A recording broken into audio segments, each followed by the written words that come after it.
زمین کی سینے پر ایک سلوٹ بھی باقی نہیں رہی تھی۔ دریا اور پہاڑ، کھائی اور ٹیلے، سمندر اور جنگل، غرض دھرتی کا ہر نشیب مٹ چکا اور ہر فراز ختم ہو چکا تھا۔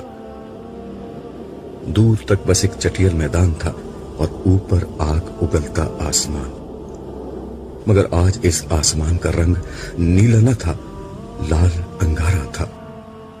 یہ لالی سورج کی دہکتی آگ کے بجائے جہنم کے ان بھڑکتے شعلوں کا ایک اثر تھی جو کسی اژدہے کے مانند منہ کھولے وقفے وقفے سے آسمان کی طرف لپکتے اور سورج کو اپنی گرفت میں لینے کی کوشش کرتے۔ جہنمی شعلوں کی لپک کا یہ خوفناک منظر اور بھڑکتی آگ کے دہکنے کی آواز دلوں کو لرزا رہی تھی۔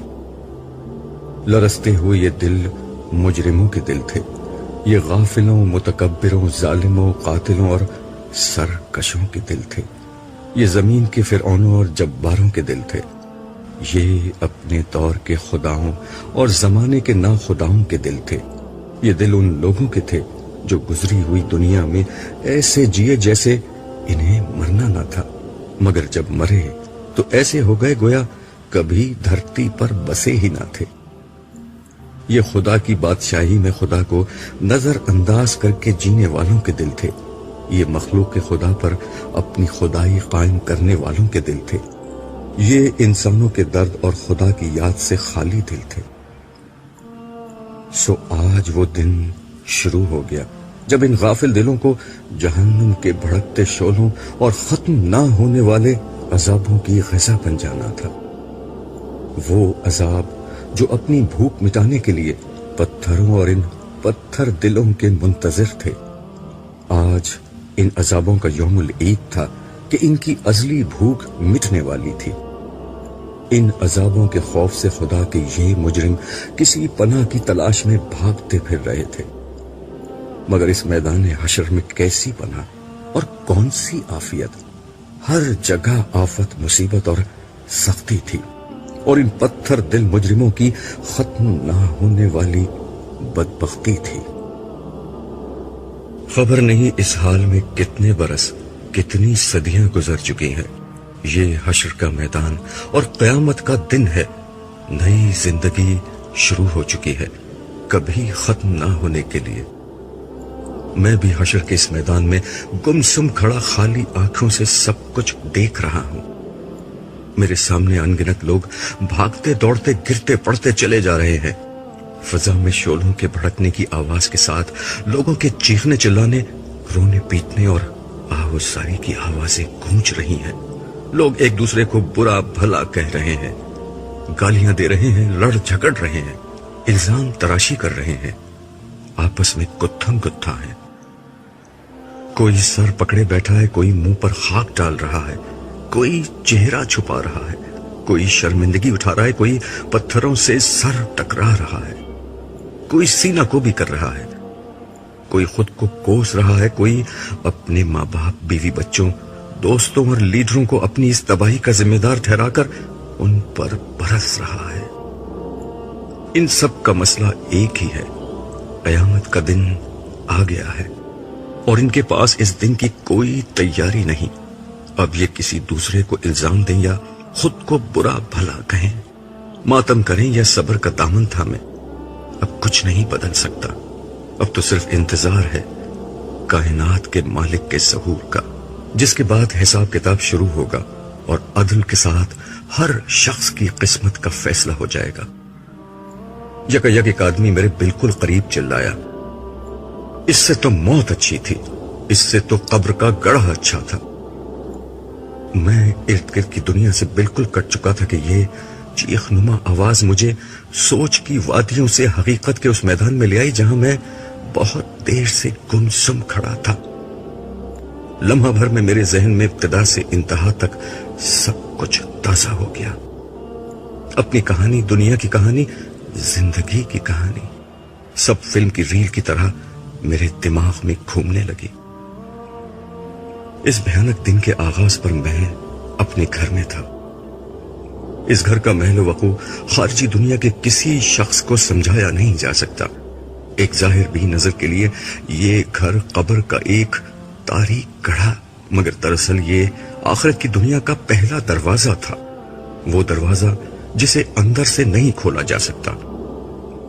مجھے اس دروازے کو کھولنے میں کوئی دلچسپی تھی بھی نہیں، کیونکہ میں اس دروازے سے گزر کر برزخ کی اس دنیا میں داخل ہو چکا تھا جس میں میرے لیے ختم نہ ہونے والی راحت تھی۔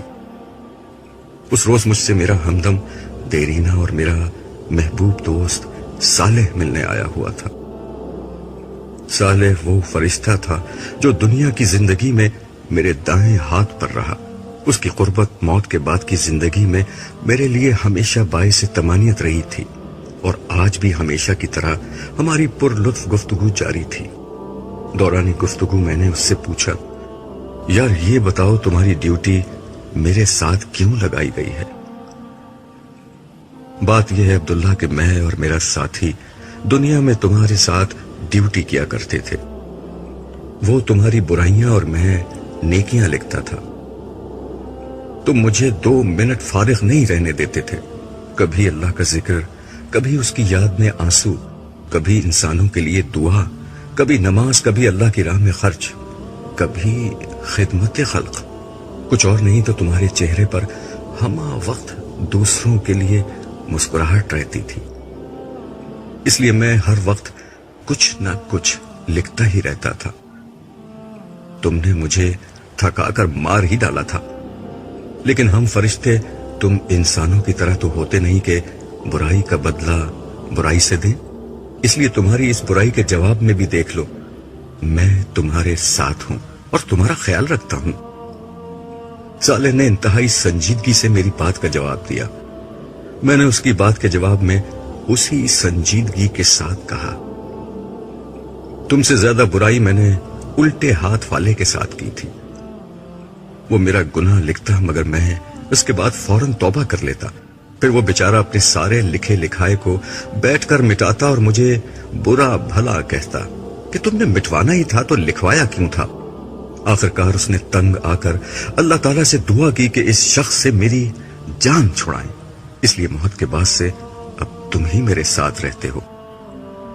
یہ سن کر صالح ہنسنے لگا اور بولا، فکر نہ کرو، حساب کتاب کے وقت وہ پھر آ جائے گا۔ قانون کے تحت ہم دونوں مل کر ہی تمہیں اللہ تعالیٰ کے سامنے پیش کریں گے۔ یہ بات کہتے کہتے اس کے چہرے پر گہری سنجیدگی کے آثار نمودار ہو گئے۔ وہ بولتے بولتے چپ ہوا اور سر جھکا کر ایک گہری خاموشی میں ڈوب گیا۔ میں نے اس کا یہ انداز آج تک نہ دیکھا تھا۔ چند لمحوں بعد اس نے سر اٹھایا تو اس کے چہرے سے ہمیشہ رہنے والی شگفتگی اور مسکراہٹ رخصت ہو چکی تھی، اور اس کی جگہ خوف و حزن کے سایوں نے لے لی تھی۔ مجھے دیکھ کر وہ مسکرانے کی ناکام کوشش کرتے ہوئے بولا، عبداللہ، اسرافیل کو حکم مل چکا ہے، خدا کا وعدہ پورا ہونے کا وقت آ گیا ہے، اہل زمین کی مہلت ختم ہو گئی ہے، تم کچھ عرصہ مزید برزخ کے اس میدان میں خدا کی رحمتوں کے سائے میں رہو گے، مگر میں اب رخصت ہو رہا ہوں۔ اب میں تم سے اس وقت ملوں گا جب زندگی شروع ہوگی، تمہاری آنکھ کھلے گی تو قیامت کا دن شروع ہو چکا ہوگا، میں اس روز تم سے دوبارہ ملوں گا۔ زندگی کے ہنگامے جاری تھے، بازاروں میں وہی چہل پہل اور گہما گہمی تھی۔ New York, Los Angeles, London, Paris, Shanghai, Delhi, Moscow, Karachi, Lahore, ہر جگہ رونق میلے لگے ہوئے تھے۔ رات کو دن کر دینے والی سیلابی روشنیوں میں 2020 کرکٹ میچ اور فٹ بال ورلڈ کپ کے مقابلے، ان کو دیکھتے اور تالیاں بجاتے تماشائی، پب اور بار میں شراب پیتے اور کلبوں میں اسٹریپٹیز دیکھتے بدمست لوگ، ہالی ووڈ اور بالی ووڈ کی ایکشن اور تھرل فلموں میں اداکاروں کے جلوے اور ان جلووں کے شوقین تماش بین، فلموں، ڈراموں، اسٹیج ٹی وی، بیلے ڈانس اور فیشن شوز میں تھرکتی مٹکتی اپنے جسم کی نمائش کرتی ماڈلز اور اداکارائیں، اور اس نمائش سے اپنی تجوریاں بھرتے سرمایہ دار، نئے دور کے نئے فاتحین عالم، ملٹی نیشنل کمپنیوں کے مالکان اور ان کو اپنا علم و ہنر بیچ کر اپنے مستقبل کے خواب بننے والے باصلاحیت نوجوان، میڈیا کی چمک دمک، صحافت کے مرچ مسالے اور بازار سیاست کے ماند نہ پڑنے والے مکر و فریب کے ہنگامے، بازاروں میں گھومتے اور خریداری کرتے مرد و خواتین اور ان کو بلاتی رجھاتی دکانیں اور دکاندار، عمرہ کے عشرت قدوں میں گونجتے ساز و آواز، غربا کے جھونپڑوں میں فخر و افلاس، شادی کی تقریبات میں خوشی کے نغمے، جنازوں اور ہسپتالوں میں غم و علم کے سائے، خدا کے نام پر اپنے مفادات کا تحفظ کرتے اہل مذہب، غریبوں اور ان کے مسائل سے ہمیشہ کی طرح بے نیاز اہل ثروت، کرپشن کی ناپاک کمائی سے اپنی جیبیں بھرتے سرکاری ملازم اور ملاوٹ و ذخیرہ اندوزی سے اپنی تجوریاں بھرتے حرام خور تاجر، عوام کا استحصال کرتے اہل اقتدار اور دنیا پر اپنا غلبہ قائم رکھنے کے منصوبے بناتی سپر پاورز، سب اپنے اپنے مشغلوں اور کاموں میں مگن تھے۔ اہل زمین جو ہمیشہ سے کرتے آئے تھے وہی کر رہے تھے، ظلم و فساد کی داستانیں، دھوکہ و فریب کی کہانیاں، حرص و ہوس کی دوڑ، غفلت اور سرکشی کے رویے، خدا اور آخرت فراموشی، سیاسی ہنگامے، معاشی جد و جہد، مذہبی جھگڑے، طبقاتی کشمکش، ہر چیز ہمیشہ کی طرح جاری تھی۔ پیغمبر تو صدیوں پہلے آنے بند ہو گئے تھے، ایگریکلچرل ایج انڈسٹریل ایج سے بدلی اور انڈسٹریل ایج انفارمیشن ایج سے، مگر انسانی رویے نہیں بدلے، ان کے غم بھی نہیں بدلے، وہی کاروبار اور روزگار کی پریشانیاں، وہی عشق و محبت کی ناکامیاں، وہی موت اور بیماری کے مسائل۔ اس وقت بھی انسانوں کے ہاں ہر غم تھا سوائے غم آخرت کے، ہر خوف تھا سوائے خوف خدا کے۔ آسمان کی آنکھ یہ دیکھ رہی تھی کہ خدا کی زمین کو ظلم و فساد سے بھر دینے والا انسان اب دھرتی کا ناقابل برداشت بوجھ بن گیا ہے، تو انسان کو بار بار ہلایا گیا، نبی و آخر زمان کی پیش گوئیاں پوری ہونے لگی، ننگے پاؤں بکریاں چرانے والے عربوں نے دنیا کی بلند ترین عمارتیں بنا لی، مگر انسانیت ہوش میں نہیں آئی۔ نوح کے تیسرے بیٹے یافس کی اولاد یعنی یاجوج و ماجوج کی نسل دنیا کے پھاٹکوں کی مالک بن گئی۔ عظمت کی ہر بلندی سے یہی یاجوج و ماجوج ساکنان دنیا پر یلغار کرنے لگے۔ برطانیہ، روس، امریکہ اور چین ایک کے بعد ایک دنیا کے اقتدار کی مسند پر فائز ہوتے گئے۔ آسمانی صحیفوں کی تمام پیشگوئیاں پوری ہو گئیں، مگر انسانیت پھر بھی ہوش میں نہ آئی۔ سونامی آئے، سیلاب آئے، زلزلے آئے، مگر انسانیت غفلت سے نہ نکلی۔ خدا نے انفارمیشن ایج پیدا کر دی، اس کے اجمی بندوں نے نبی عربی کے پیغام کو اٹھایا اور انسانیت پر حجت تمام کر دی، مگر انسانیت پھر بھی نہ سنبھلی۔ قیامت سے قبل قیامت کی منظر کشی آخری درجے میں کر کے انسانیت کو جھنجھوڑ دیا گیا، مگر لوگوں کے رویے میں کوئی تبدیلی نہ آئی۔ سو جسے آخر کار آنا تھا وہ آ گئی۔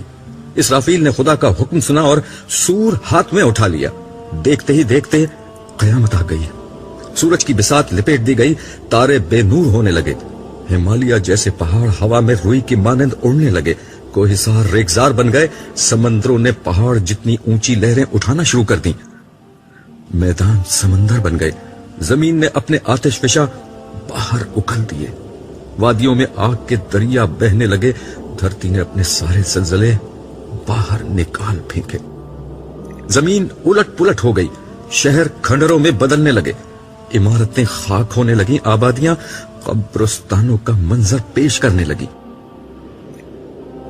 کمزور انسان کی بھلا حیثیت ہی کیا تھی؟ وہ جو کچھ دیر قبل نئے گھر کی تعمیر کے منصوبے بنا رہے تھے، نئی دکان اور نئے کاروبار کی منصوبہ بندی کر رہے تھے، شادی اور نکاح کی امیدیں باندھ رہے تھے، نئی کار اور نئے کپڑوں کی خریداری کر رہے تھے، اولاد کے مستقبل کی پلاننگ میں مصروف تھے. اپنے تمام ارادے اور سارے عزائم بھول گئے. مائیں دودھ پیتے بچوں کو چھوڑ کر بھاگی. حاملہ عورتوں کے حمل گر گئے. طاقتور کمزوروں کو کچلتے اور نوجوان بوڑھوں کو چھوڑتے بھاگنے لگے.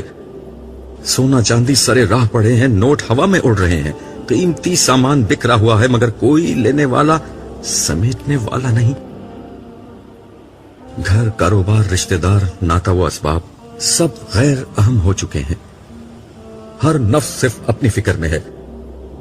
آج انسان سب کو بھول گیا ہے, صرف ایک خدا کو پکار رہا ہے, مگر کوئی جواب نہیں آتا.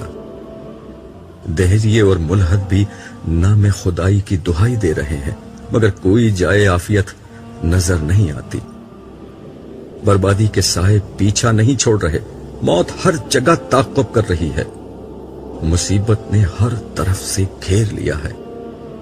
آخرکار زندگی موت سے شکست کھا گئی.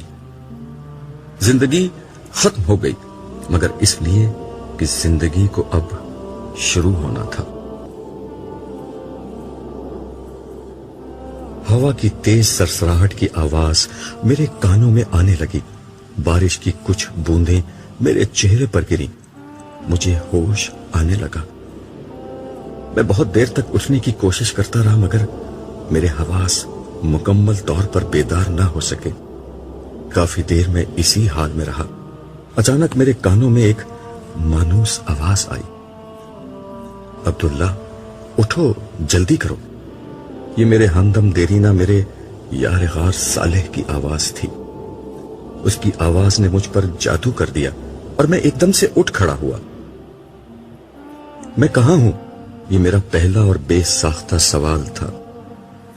تم بھول گئے میں نے تم سے کیا کہا تھا. قیامت کا دن شروع ہو گیا ہے. اسرافیل دوسرا سور پھونک رہے ہیں. اس وقت اس کی صدا بہت ہلکی ہے. ابھی اس کی آواز سے صرف وہ لوگ اٹھ رہے ہیں جو پچھلی زندگی میں خدا کے فرما برداروں میں سے تھے. اس نے میرا کندھا تھپکتے ہوئے کہا. اور باقی لوگ؟ میں نے اس کی بات کاٹ کر کہا.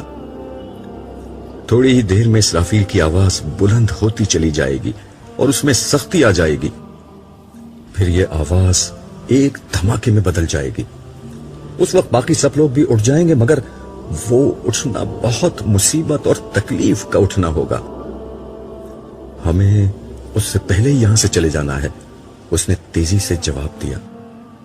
مگر کہاں؟ یہ سوال میری آنکھوں سے جھلکا ہی تھا کہ صالح نے اسے پڑھ لیا. تم خوش نصیب ہو عبداللہ, ہم عرش کی طرف جا رہے ہیں. وہ تیزی سے قدم اٹھاتا ہوا بولا. پھر مزید تفصیل بتاتے ہوئے اس نے کہا, اس وقت صرف انبیاء, صدیقین, شہداء اور صالحین ہی اپنی قبروں سے باہر نکلے ہیں. یہ وہ لوگ ہیں جن کی کامیابی کا فیصلہ دنیا ہی میں ہو گیا تھا.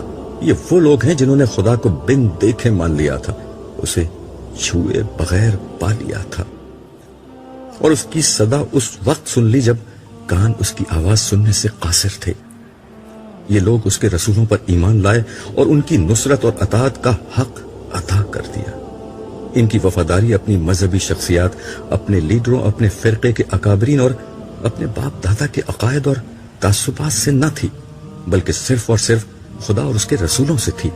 انہوں نے خدا پرستی کے لیے ہر دکھ جھیلا, ہر طعنہ سنا, ہر سختی برداشت کی. اعلیٰ اخلاق اور بلند کردار کو اپنی زندگی بنایا. خدا سے محبت اور مخلوق پر شفقت کے ساتھ زندگی گزاری. عبداللہ, آج ان لوگوں کے بدلے کا وقت ہے, اور یہ ہے ان کے بدلے کا آغاز. صالح کی باتیں سنتے ہوئے میرے چہرے سے حیرت اور اس کے چہرے سے خوشی ٹپک رہی تھی. مگر میں تو جنت میں تھا. اور صالح نے ہنستے ہوئے میری بات کاٹ کر کہا, میرے دوست, وہ برزخ کا زمانہ تھا, خواب کی زندگی تھی. اصل زندگی تو اب شروع ہوئی ہے. جنت تو اب ملے گی. ویسے وہ بھی حقیقت ہی تھی. دیکھ لو, تمہاری اور میری دوستی وہیں پر ہی ہوئی تھی. میں اپنا سر جھٹک کر اسے دیکھنے لگا. کچھ میری سمجھ میں آ رہا تھا اور بہت کچھ سمجھنا بھی باقی تھا. مگر اس لمحے میں نے اپنے آپ کو صالح کے حوالے کرنا زیادہ بہتر محسوس کیا. صالح سے میری دوستی اس وقت ہوئی تھی جب میں نے موت کے بعد یا زیادہ درست الفاظ میں فانی دنیا کے دھوکے سے نکل کر حقیقت کی دنیا میں قدم رکھا تھا۔ لوگ موت سے بہت ڈرتے ہیں، مگر میرے لیے موت ایک انتہائی خوشگوار تجربہ تھی۔ ملک الموت اسرائیل کا نام دنیا میں دہشت کی ایک علامت ہے، مگر میرے سامنے وہ ایک انتہائی خوبصورت شکل میں آئے تھے۔ انہوں نے بہت محبت اور شفقت سے میری شخصیت یعنی میری روح کو میرے جسم سے جدا کیا۔ میرا جسمانی وجود سابقہ دنیا میں رہ گیا اور میری اصل شخصیت کو انہوں نے اس نئی دنیا میں، جس کا نام عالم برزخ تھا، منتقل کر دیا۔ برزخ کا مطلب پردہ ہوتا ہے۔ ملک الموت کے ظاہر ہوتے ہی میرے اور پچھلی دنیا کے درمیان ایک پردہ حائل ہو گیا، جس کی بنا پر اس دنیا سے میرا رابطہ ختم ہو گیا تھا۔ میں نہیں جانتا کہ میری جدائی کے غم میں میرے اہل خانہ پر کیا گزر رہی تھی، لیکن مجھے یقین تھا کہ میری تربیت کی بنا پر وہ خدا کی رضا پر صابر و شاکر ہوں گے۔ میں اپنی اصل شخصیت سمیت اب ایک نئی دنیا میں تھا۔ یہ برزخ کی دنیا تھی۔ اس نئی دنیا میں ملک الموت اسرائیل نے مجھے جس شخص کے حوالے کیا وہ یہی صالح تھا۔ اس کے ساتھ بہت سے خوش شکل، خوش لباس، خوش گفتار فرشتے موجود تھے۔ ان سب کے ہاتھوں میں گلدستے، زبان پر مبارکبادیاں اور سلامتی کی دعائیں تھیں۔ مبارک سلامت کے اس ماحول میں وہ سب مل کر مجھے یقین دلا رہے تھے کہ آزمائش کے دن ختم اور جنت کی عظیم کامیابی کے دن شروع ہو گئے ہیں۔ اس وقت صالح نے مجھے یہ خوشخبری دی کہ برزخی زندگی کے آغاز پر میرے لیے پہلا انعام پروردگار ارض و سماوات کے حضور پیشی ہے۔ اس نے مجھے بتایا کہ یہ اعزاز ہر شخص کو نہیں ملتا۔ میرے لیے یہ خوشخبری جنت کی خوشخبری سے بھی زیادہ قیمتی تھی۔ ان سب کی میت میں میرا سفر شروع ہوا۔ یہ نئی دنیا تھی جہاں فاصلے، مقامات، زمان اور مکان یعنی ٹائم اور اسپیس کے معنی اس طرح بدل گئے تھے کہ وہ الفاظ کے کسی جامع میں بیان نہیں ہو سکتے۔ میں مستی و سرشاری کے عالم میں یہ سفر طے کر رہا تھا کہ ایک جگہ ہم روک دیے گئے۔ اعلان ہوا کہ زمین کے فرشتوں کی حد آ گئی ہے، سب یہاں رک جائیں۔ صرف صالح کو میرے ساتھ آگے بڑھنے کی اجازت ملی۔ عالم سماوات کا سفر شروع ہوا۔ جلد ہی ہم ایک اور جگہ پہنچ کر رک گئے۔ یہاں جبریل امین خاص طور پر میرے استقبال کے لیے آئے تھے۔ مجھے دیکھ کر وہ کہنے لگے، عبداللہ تم مجھ سے پہلی دفعہ مل رہے ہو، مگر میں تم سے پہلے بھی کئی دفعہ مل چکا ہوں۔ پھر ہولے سے میرا کندھا تھپ تھپاتے ہوئے بولے، آقا کے حکم پر کئی دفعہ میں نے تمہاری مدد کی تھی، مگر ظاہر ہے تم اس وقت یہ نہیں جانتے تھے۔ آقا کے لفظ سے میرے چہرے پر ایک روشنی پھوٹی جسے جبریل کے نورانی وجود نے الفاظ میں ڈھلنے سے قبل ہی پڑھ لیا اور کہا، آؤ چلو میں تمہیں تمہارے انداتا سے ملاتا ہوں۔ نبیوں کے علاوہ یہ احساس بہت کم انسانوں کو حاصل ہوتا ہے کہ وہ اس طرح بارگاہ اہدیت میں پیش کیے جائیں۔ تم واقعی بہت خوش نصیب ہو۔ ہم آگے بڑھے تو میرے ذہن میں ایک سوال پیدا ہوا جس کا پوچھ لینا ہی مناسب خیال کرتے ہوئے میں نے جبریل علیہ السلام سے عرض کیا، کیا ہم سدرۃ المنتہا کی طرف جا رہے ہیں؟ نہیں، جبریل امین نے جواب دیا۔ پھر مزید وضاحت کرتے ہوئے کہا، تمہارے ذہن میں غالباً معراج والی بات ہے، وہ انبیاء کا راستہ ہے۔ انبیاء کی حضوری کے مقامات بہت اعلیٰ ہوتے ہیں، پھر انہیں مشاہدات بھی کرائے جاتے ہیں۔ تمہارا راستہ بالکل الگ ہے۔ تمہیں صرف بارگاہ الوہیت میں سجدے کا اعزاز بخشنے کے لیے بلایا گیا ہے، اور غالباً تمہاری وجہ سے صالح کو بھی یہاں تک آنے کی اجازت ملی ہے۔ اس لمحے میں نے صالح کو دیکھا جس کا چہرہ خوشی سے دمک رہا تھا۔ جبریل امین نے گفتگو کا سلسلہ جاری رکھتے ہوئے کہا، خدا کی ہستی لامحدود ہے، اس کے مقامات بھی لامحدود ہیں۔ تمہاری دنیا میں ان مقامات کا کوئی اندازہ نہیں کیا جا سکتا۔ جو کچھ تم دنیا میں جانتے تھے وہ بہت محدود اور کم تھا۔ آج مرنے کے بعد تمہاری آنکھیں کھلی ہیں اب تم وہ دنیا دیکھ رہے ہو جس کے کمالات کی کوئی حد نہیں۔ میں جو کچھ دیکھ رہا تھا وہ واقعی جبریل امین کی سچائی کا ثبوت تھا۔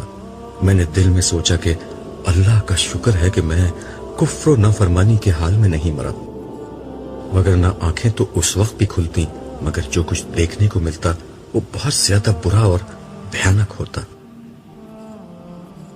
جبریل امین کی معیت میں ہم مختلف مراحل طے کرتے ہوئے حاملین عرش کے قریب پہنچے۔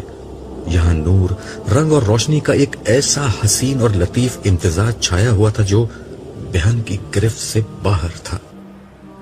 حاملین عرش کے سر جھکے ہوئے تھے، چہرے پر خشیت کا اثر اور تمانیت کا نور پھیلا ہوا تھا۔ جبریل امین نے بتایا، پروردگار کی بارگاہ کا ہر حکم انہی فرشتوں کی وساطت سے نیچے جاتا اور نیچے والوں کا ہر فعل انہی کے ذریعے سے عالم کے پروردگار کے حضور پیش کیا جاتا ہے۔ میں قرب الہی کے اس مقام کو رشک بھری نظروں سے دیکھ رہا تھا۔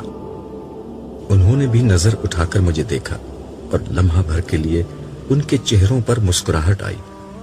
میرا حوصلہ بڑھا، میرے روئیں روئیں سے اس ہستی کی حمد و ثنا بلند ہونے لگی جس سے ملنے کی خواہش میں ساری زندگی گزار دی تھی۔ پھر چلتے چلتے مجھ پر نہ جانے کیوں لرزہ طاری ہونے لگا۔ خدا سے ملنے کی شدید ترین خواہش پر اس کی عظمت کا احساس غالب آ گیا۔ اس لمحے مجھ پر اتنا شدید روب طاری ہوا کہ میں گھبرا کر واپس پیچھے ہٹنے لگا۔ اگرچہ عرش ابھی بہت دور تھا مگر صاحب عرش کی عظمت کے احساس سے میری ہمت ٹوٹ گئی۔ مجھے لگا کہ اس لمحے میرا وجود کرچی کرچی ہو کر فضا میں بکھر جائے گا۔ شاید یہی ہوتا، مگر ایسے میں میرے کانوں میں جبریل امین کی آواز آئی، یہیں سجدے میں گر جاؤ، اس مقام سے آگے صرف انبیاء کرام جاتے ہیں۔ میں اور صالح دونوں سجدے میں چلے گئے۔ جسے بن دیکھے سجدہ کیا تھا، آج پہلی دفعہ اسے دیکھ کر سجدہ کیا تھا۔ دیکھا تو خیر کیا تھا، بس آثار دیکھ لیے تھے۔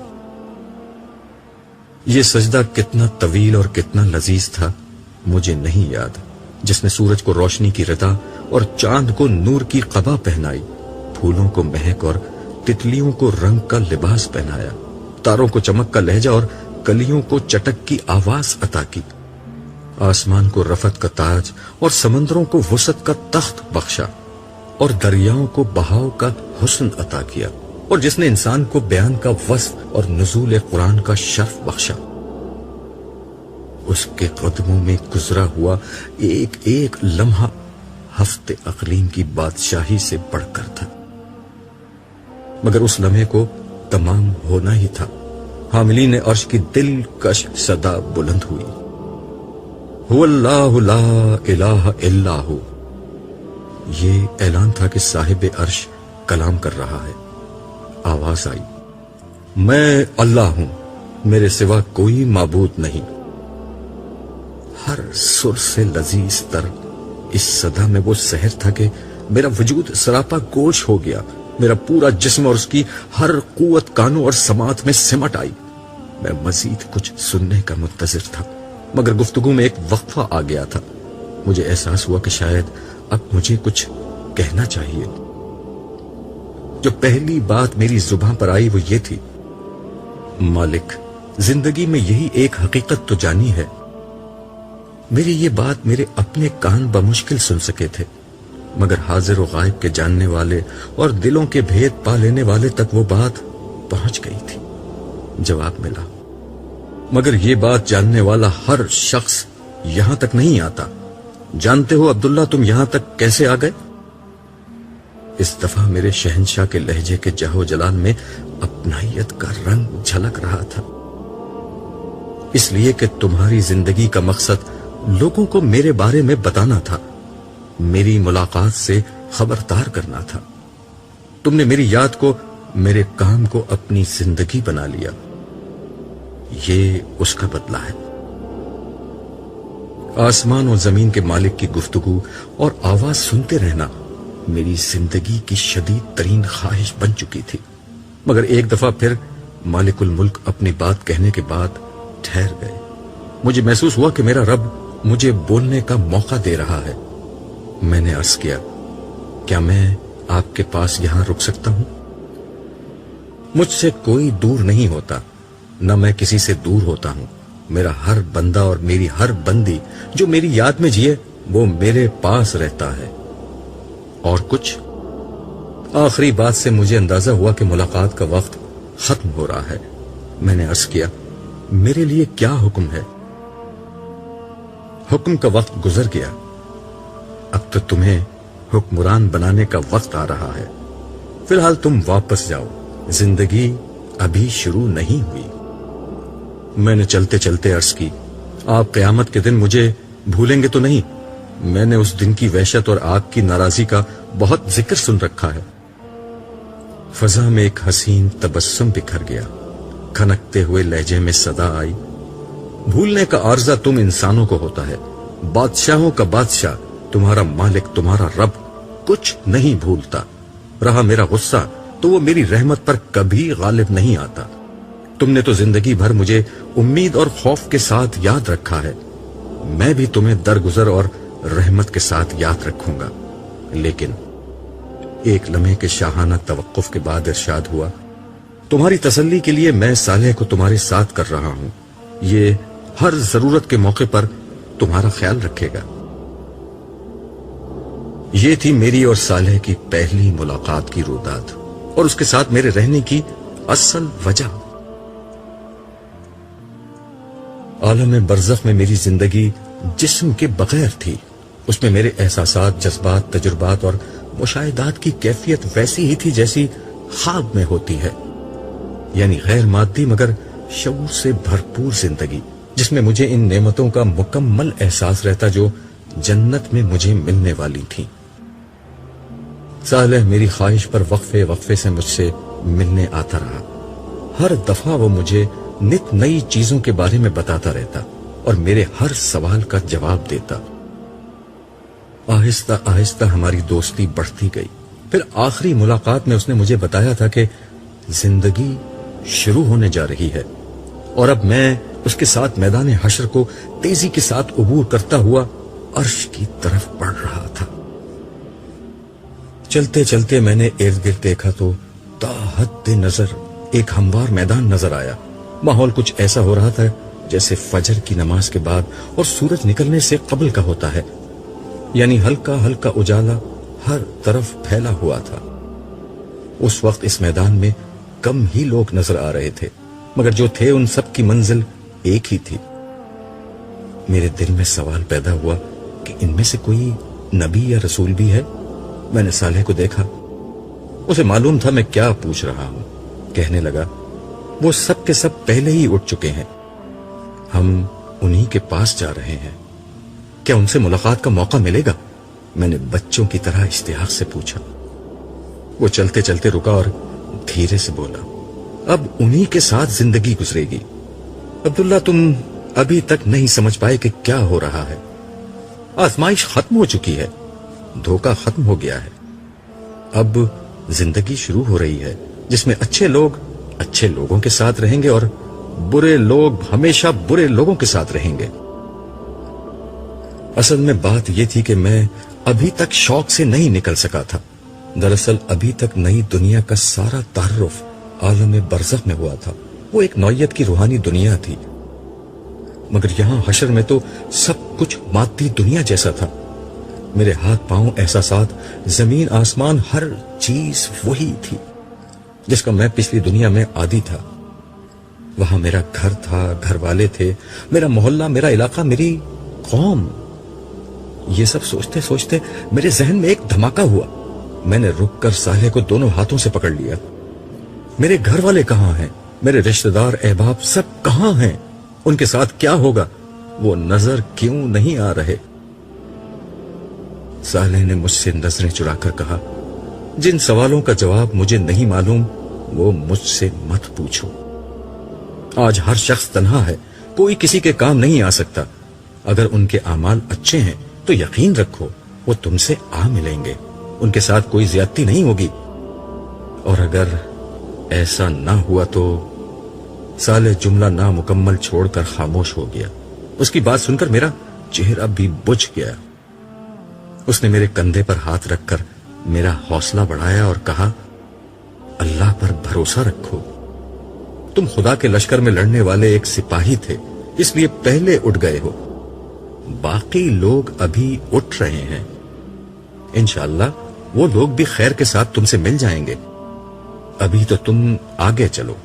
اس کی تسلی سے مجھے کچھ حوصلہ ہوا اور میں سبک رفتاری سے اس کے ساتھ چلنے لگا.